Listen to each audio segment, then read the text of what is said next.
Então, pessoal, nós sabemos que os músculos eles estão intimamente ligados, né, à periferia, né? Muitos músculos, à periferia da prótese total.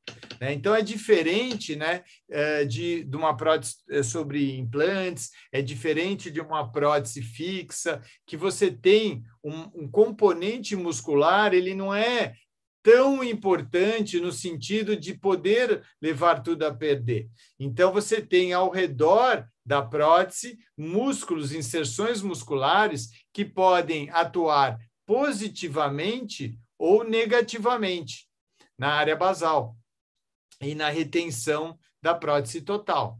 Então, quando a gente começa a observar o dentado, né, fica muito nítido que na fibromucosa de revestimento nós temos uma divisão muito importante quando nós vamos utilizar a demarcação da linha, da demarcação da linha da área basal. Então, aqui, pessoal, se nós imaginarmos nessa linha aqui, que a linha, vou voltar um pouquinho, olha só. Essa linha que divide o que se movimenta, conhecido como fibromucosa móvel, do que não se movimenta, que é a fibromucosa inserida, aderida, né, ao osso. Então, se nós imaginarmos que eu vou fazer uma prótese total exatamente, somente na linha, nessa linha para cá, eu vou ter uma área basal muito subestendida. Então, eu vou ter que invadir essa fibromucosa móvel. O quanto eu vou invadir essa fibromucosa móvel, o quanto é tolerado de invasão na fibromucosa móvel, é que vai me dar a área exata da delimitação da área basal. Onde eu vou ter que passar por inserções musculares, onde eu vou ter que passar por essa fibromucosa que se movimenta ao falar, se movimenta ao deglutir, se movimenta ao comer. Então, quanto eu devo invadir? Observem aqui com esse afastador que eu tenho freno labial anterior, frenos laterais, bridas musculares, e tudo isso vai ser invadido pela prótese total. O quanto eu devo invadir? O quanto os músculos paraprotéticos aceitam essa invasão? Olha só, dá para ver tudo em vermelho, tudo isso aqui se movimenta, e tudo isso aqui tem fibras elásticas. Então, eu consigo, numa moldagem anatômica, afastar bastante esses tecidos. E vou obter um modelo anatômico afastado, mas, ao mesmo tempo, extremamente deformado. Então, imagine entregar esta imagem para o protético e ele vai delimitar aonde a área basal, se ele tem um modelo altamente deformado pelo material de moldagem anatômica. Então, esta área, iniciando, é lógico que se eu for, no tempo que eu tenho, eu vou falar de todos os músculos, né, que envolvem a prótese total, não dá tempo, mas eu resolvi selecionar essa parte, que seria mais ou menos de canino a canino, para que os dentistas consigam delimitar uma área de invasão que não seja nem para sobreextensão e nem da subextensão. O que não pode ela ser delimitada apenas na fibromucosa inserida, porque ela vai ficar muito subestendida. E ela não pode ser delimitada nessa área que foi altamente deformada, senão ela vai ficar sobreestendida e a prótese vai levantar, né? Vai tender a levantar. Então, passando isso para o nosso modelo anatômico, uma dica que eu falo para os meus alunos é a seguinte, deixa eu afastar aqui para o pessoal do Insta ver bem.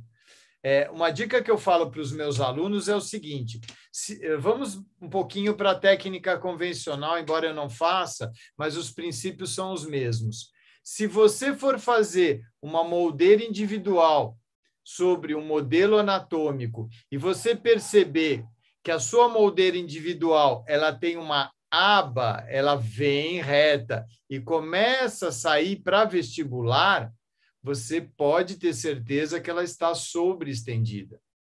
Porque essa delimitação que é feita no modelo anatômico, eu vou voltar um pouquinho, nessa região, que é a parte mais funda do modelo anatômico, ó, vou repetir, se eu delimitar a área basal na parte mais profunda do modelo anatômico, ela vai estar formando esta aba para vestibular. Esta curva para vestibular, você pode ter certeza absoluta que ela está sobreestendida. E no momento que eu instalar esta prótese sobreestendida, porque além dessa delimitação sobreestendida, eu vou ter a sobreextensão maior ainda pelo extravasamento do material. E, normalmente, a visão clínica que nós temos disso é que você tem material de moldagem por dentro, por fora, e ele remove o material de moldagem da borda, bem do topo, significando que essa moldeira individual comprimiu tanto que removeu o material de moldagem. E o resultado aqui significa dor. O resultado aqui significa úlcera traumática. O resultado dessa sobreextensão significa hiperplasias. Então, em vez de nós estarmos dando uma prótese que se assenta, a musculatura vai estar empurrando essa prótese para baixo por causa desta sobreextensão. E essa linha pontilhada, né, ela é a extensão que deve ser feita durante a delimitação. Se você colocar aqui, deixa eu tirar aqui essa caixinha daqui para passar para baixo, observem na boca que esta delimitação ela é a parte mais alta, né, mais funda do sulco do modelo anatômico, ali em cima. Não dá para fazer uma prótese total lá em cima. Existe uma tolerância de invasão de fibromucosa móvel na maxila. E quanto é essa tolerância? Aí nós vamos buscar lá com um grande pesquisador da prótese total, o professor Tadashi Tamaki, com quem eu tive o orgulho de assistir a aula, de sentar ali na sala de aula na USP e ter aula com o professor Tadashi Tamaki. Tudo bem que isso é um orgulho, por outro lado, denuncia que eu sou velho. Mas não tem problema, né? E quanto que ele falava, aconselhava que era, né, a fibromucosa móvel, ela consegue tolerar, né, durante a delimitação da área basal, quanto eu devo invadir daquela diferença, daquela linha entre a fibromucosa inserida para a móvel. Ele diz que na maxila, 3 a 4 milímetros. Então, quando você for delimitar a área basal no modelo anatômico da maxila, de canino a canino, isso eu estou falando de canino a canino, não delimite na parte mais funda do modelo, porque olha o tamanho da sobreextensão que você vai provocar. Porque esses tecidos estão altamente deformados pela borda do molde anatômico.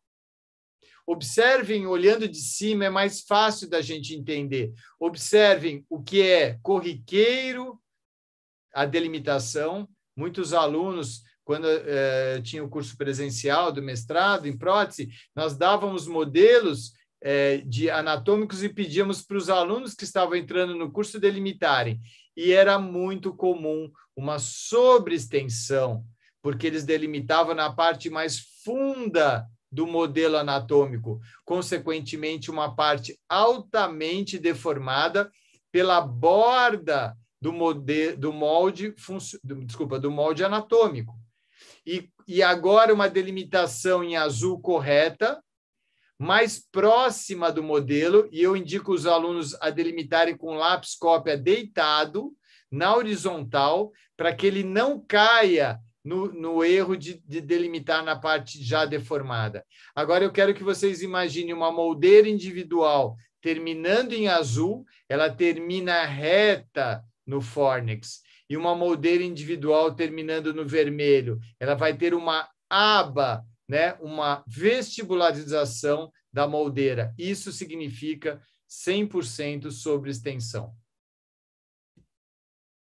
E na mandíbula, como é que eu posso fazer a mesma analogia, só que normalmente nós temos aqui, ó, em pontilhado, nós temos pela perda óssea, normalmente nós temos uma menor gengiva inserida.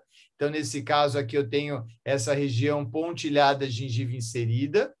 E o quanto que nós devemos invadir de fibromucosa móvel na delimitação do modelo anatômico, de acordo com o Tadashi Tamaki, de 2 a 3 milímetros. Ou seja, na mandíbula, de canino a canino, eu tenho uma invasão menor ainda do que na maxila, de 2 a 3 milímetros de fibromucosa móvel, e aí a gente vai ter que contar que ainda vai ter o extravasamento do material da moldagem funcional, ainda vai ganhar um pouquinho. Mas observem vocês em vermelho, se eu fizer uma delimitação na parte mais funda do modelo. Mais uma vez, né? Por esse epitélio ser delgado, ou seja, aqui na fibromucosa móvel tem um epitélio fino, não queratinizado, como você tem em algumas regiões ali, palatinas, não tem queratina, então ele é mais sensível a machucados. Fibras de tecido conjuntivo frouxo, misturado com fibras elásticas. Então, o que ele quer dizer? É uma fibromucosa que se movimenta muito e ela é elástica, porque é justamente essa fibromucosa móvel que leva, né, a mastigar o bolo alimentar novamente para a mesa oclusal e nós podemos mastigar. A língua e essa fibromucosa móvel, elas retornam o alimento para o material para o alimento ser triturado, né, nessa grande invenção, né, da natureza. Então, pessoal, se eu tenho um epitélio fino, não queratinizado, tecido conjuntivo frouxo, misturado com fibras elásticas, se eu invadir um pouco a mais do que é o limite, e o modelo anatômico tem toda essa área aqui a mais, se eu delimitar aqui em vermelho, o que significa isso? Sobreextensão, machucados, úlceras traumáticas, né, cortes, né, ou a prótese vai levantar, uma verdadeira cama elástica, empurrando a prótese mandibular para cima. Então, se eu puder dar uma dica rápida hoje para vocês, né, com relação à delimitação da área basal, a evitar essa ação do freno labial anterior, desse epitélio elástico que nós temos nessa região, nunca faça uma moldeira individual que tenha essa aba para vestibular. Sempre tente 2 a 3 milímetros de invasão da fibromucosa móvel na mandíbula e 3 a 4 milímetros, deixa eu voltar um pouquinho, de invasão de fibromucosa móvel na maxila, como um primeiro parâmetro, porque quando você faz uma moldeira individual nessa delimitação, quem usa a técnica convencional, porque da clonagem já vem pronta a delimitação, mas quem usa a convencional, você vai ter que fazer ainda ajustes clínicos nessa moldeira individual para ver se não está sobre contorno, ou, sobre extensão ou não. Mas esse é um parâmetro inicial para que você não erre, né, grandes proporções. Então, aqui seria mais ou menos o resumo, né? Nós temos aqui na linha branca a divisão entre a fibromucosa móvel, que se deforma na moldagem anatômica, aqui não se deforma, pessoal. Aqui a gengiva é inserida, né? Isso no dentado, lógico, mas no desdentado, se tiver flácida, vai se deformar, mas esta linha branca dividindo o que é fibromucosa inserida para móvel, o quanto nós devemos invadir de fibromucosa na maxila móvel 3 a 4 e na mandíbula 2 a 3. E a área vermelha, da azul até a vermelha, seria tudo que você vai poder delimitar de sobreextensão. Nunca deve ser o fundo, o sulco do seu modelo anatômico, porque você vai pegar uma região altamente distendida e se essa prótese for feita aqui, vai dar muito desconforto e vai diminuir a retenção das nossas próteses. Então, recapitulando o que eu falei, esse valor ele é uma média que Tadashi Tamaki indicou, nós só comprovaremos a tolerância de invasão da fibromucosa móvel após a instalação da prótese. Por isso que na técnica da clonagem terapêutica, nós testamos esse limite antes na prótese antiga do paciente. Por quê? Porque se começar a machucar, a gente tira um pouquinho, até o momento que não machuca mais, e nós vamos descobrir qual que é a tolerância máxima do paciente para depois clonar e moldar com ela, que já foi testada. Assim, nós vamos ter que testar, ajustar menos a prótese nova, e ajustar menos significa menos machucados, menos úlceras traumáticas, ou até, como eu posso dizer, com muita tranquilidade, que a maioria das próteses maxilares que eu entrego, eu não encosto a broca depois que eu entrego. Nós fizemos um post dizendo, o paciente machuca, ele volta, todo mundo, é comum, é normal. Pode ser comum, mas não é normal. Pode ser comum, mas não é normal. Porque o comum é uma coisa e o normal é outra. O normal é não machucar. O normal é você fazer uma prótese na área basal ideal. E qual é essa área basal ideal? É comum machucar na técnica convencional, onde você não testou esse limite. Mas se eu testar esse limite que está aqui em azul na minha prótese antiga, onde está faltando eu acrescento, onde está sobrando eu tiro, aí sim eu vou ter muito menos machucados. E isso que a gente tem vivenciado aí há muitos anos.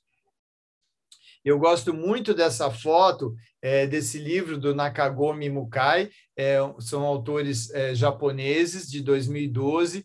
É um livro que mostra esse relacionamento da prótese maxilar. Observe como o bucinador ele atua positivamente.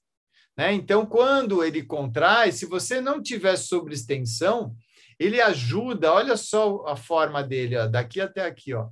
Ele ajuda a abraçar a prótese maxilar. A ráfia pterygomandibular, se você sobreestender nessa região, quando o paciente abrir a boca, ele vai ou cortar o ligamento pterygomandibular, ou ele vai desalojar a prótese, quebrar o selamento, a retenção da prótese.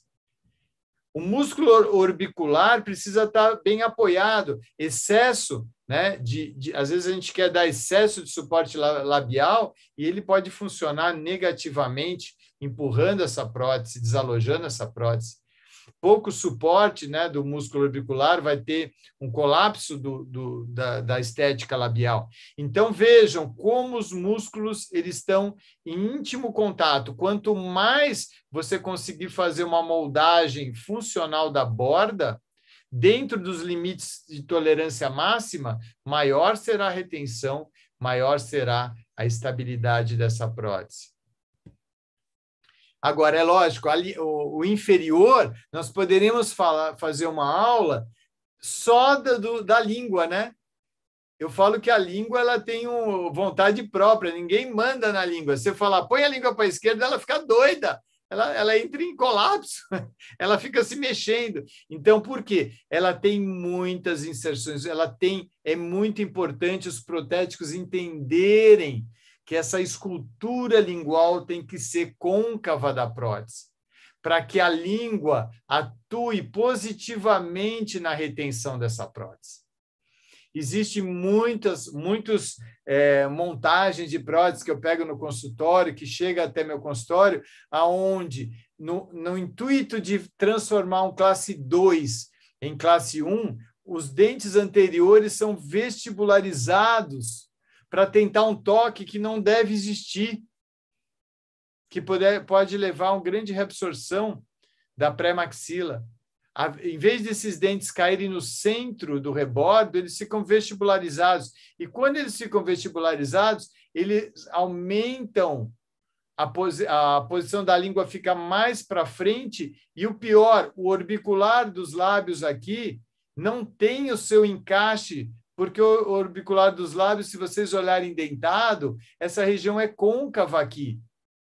E aí você deixa ela, por vestibularizar os dentes, convexa ou plana, e o orbicular levanta essa prótese.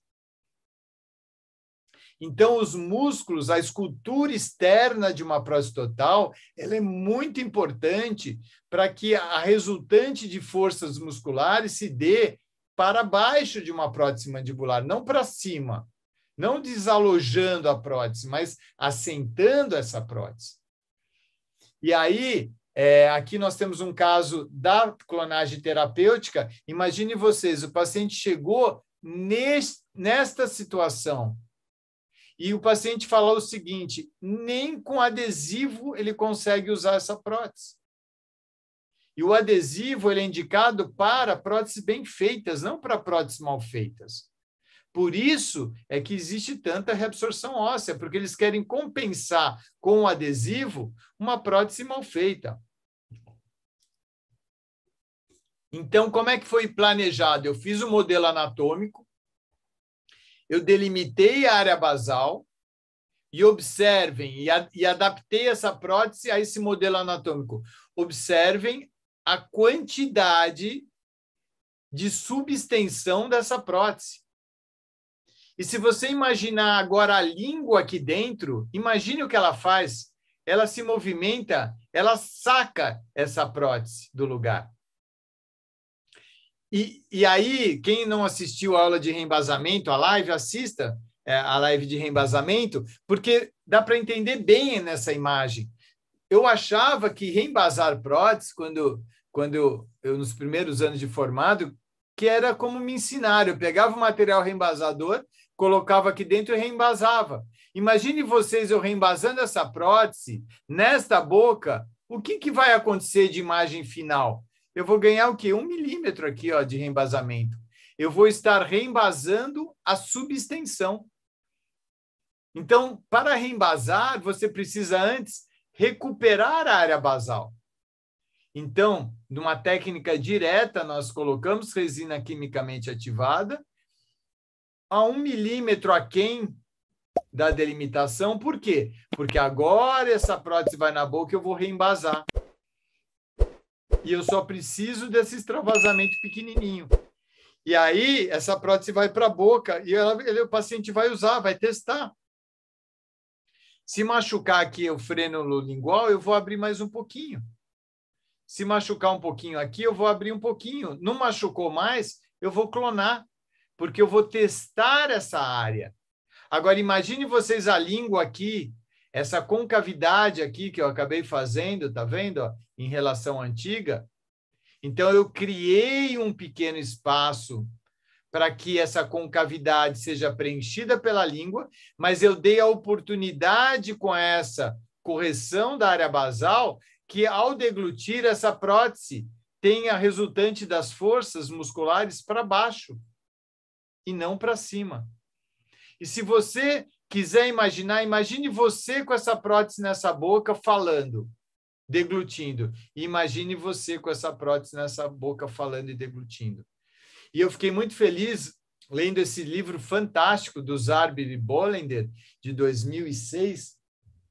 É um livro que vale a pena vocês lerem, muito completo. E ele falou o seguinte, que mais resistência é encontrada na região B, essa região do bucinador, da curva aqui da papila piriforme para cá, né? Essa tem uma resistência maior quando a prótese é inserida pela primeira vez, do que a resistência depois de umas semanas mais tarde, que o paciente está usando a prótese. Assim, eles dizem, né? É possível distender e deslocar esses tecidos e aumentar a área disponível para suporte e estabilidade da prótese. Zarbi e Bollender em 2006. Mas olha, eu fiquei tão feliz com isso. O que ele quer dizer? Que quando você faz a técnica convencional, você vai lá e você molda, o que acontece? Essa região do bucinador, no começo, ela quer lutar contra, né? Porque o paciente usava uma prótese menor. E aí ela vai se acomodando, e aí o paciente aceita depois de umas semanas. E aí eu fiquei feliz porque, bem, se ele aceita depois de umas semanas, que bom se eu puder fazer isso antes de fazer a nova, porque eu já vou estar condicionando o músculo bucinador dessa região, não só o bucinador, mas todos os músculos paraprotéticos, constritor superior da faringe, os músculos da língua, né? Aqui o bucinador aqui do outro lado, o ligamento ptérigo-mandibular, todos os músculos paraprotéticos, eles, quando eu fizer essa recuperação da área basal na prótese antiga e reembasar, eles vão estar sendo o quê? Condicionados. Eu estarei distendendo um pouquinho, deslocando um pouquinho esses tecidos, ganhando mais a área basal, ganhando uma tolerância maior dos músculos, que, entre aspas, estão folgadinhos, porque eles têm excesso de espaço aqui. Então, eu fiquei muito feliz, porque cada vez mais eu fico muito, muito atento a fazer o máximo da terapia prévia antes de fazer a prótese nova. Quanto mais eu determino os limites máximos da minha prótese, quanto mais eu determino a espessura, a borda máxima para o selamento periférico, quanto mais eu testo a prótese antiga, a dimensão vertical de oclusão, quanto mais eu reposiciono a mandíbula no sentido horizontal antes de fazer as próteses novas, menos machucados, porque eu condiciono esses músculos que não estão condicionados com um protótipo de uma prótese, fazendo tudo no consultório, tudo com resina quimicamente ativada e com resina específica para reembasamento. Tudo feito técnica direta, para que o paciente saia na mesma sessão já com uma nova prótese, com uma nova área basal, com uma nova proposta, e eu possa usar todas essas informações clínicas para que eu possa duplicar com bastante segurança e saber que eu estou no limite máximo da tolerância do paciente. Então, olha só, essa prótese foi analisada através do modelo anatômico, eu isolei com isolante para gesso, coloquei resina quimicamente ativada, e aí nós vamos usar um material reembasador numa fase mais fluida, nós usamos o Neutroliner da Brosworth, existe outros materiais embasadores, mas somente eu indico materiais rígidos, é o que o Leandro falou, tem alguns no mercado, mas só rígidos, nunca façam um reembasamento com condicionador de tecido, nunca façam um condicionamento com resina resiliente e nunca façam um condicionamento, um reembasamento com silicones. Eu uso material rígido, só que aí alterei essa técnica para não deformar os tecidos, nós fazemos o reembasamento e nós saímos de uma condição de subextensão, de falta de retenção, de falta de estabilidade e por uma prótese com retenção, com estabilidade, com conforto. A partir, se tiver alguma prótese para machucar, que seja esse meu protótipo, porque uma coisa é eu determinar a área basal aqui e reembasar, outra é esse paciente usar essa prótese. Então, eu prefiro ajustar os machucados no meu protótipo, para quando eu moldar, usando a sua cópia, o seu clone, eu tenha muito menos machucados. Por quê? Porque eu já testei clinicamente uma coisa difícil de ser testada, que é esses limites, principalmente linguais, onde eu tenho o frênulo labial, o frênulo lingual, né?